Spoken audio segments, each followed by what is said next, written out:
Že som vás žiadal, aby ste Aby som ho ja nariadením vyslal na lekárske vyšetrenie. Tiež to opätovne mu vravím, ja nikoho vysielať nebudem. On sa chce dostať dovnútra, s tým, že sú tu nejaké podmienky vstupu, to je to prekrytie horných dýchacích ciest pomôckou, hej. A vlastne ten papier potrebuje Juraj, aby sa dostal dovnútra, aby sme teda začali akceptovať to, že to rúško nenosí.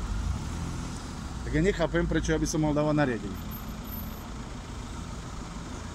Takže tomu sa mi tiež nejak nevyjadril, by som povedal. Toto tam ešte spomeň, aby teda už, keď má byť známy, tak nech je známy, ako sa patrí. Hej. Každý deň to čítajú aj vojenskí policajti, aj NGŠ. Dneska opäť ideš teda na výsluh, hej? Áno. Upozornil som mu samozrejme aj na nedodržiavanie pokynov na služobnú cestu tým, že používa svoje súkromné motorové vozidlo, alebo napísané SAD ŽSR. To, čo sme sa... Ja som to včera nehal tak, dneska ho na to upozorňujem. A povedal som, že bude volať aj vojenskej policii a upozorňujem.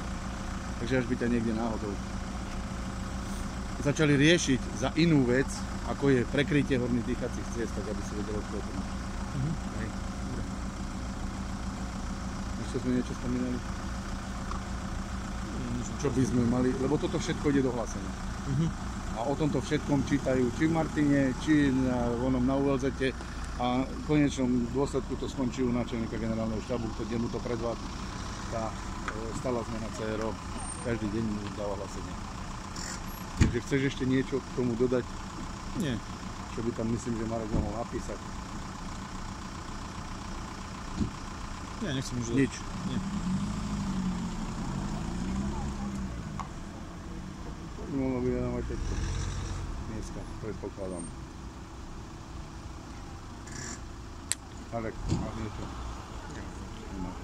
Ja som prišiel o piatku, ja som povedal, aby dali vedieť.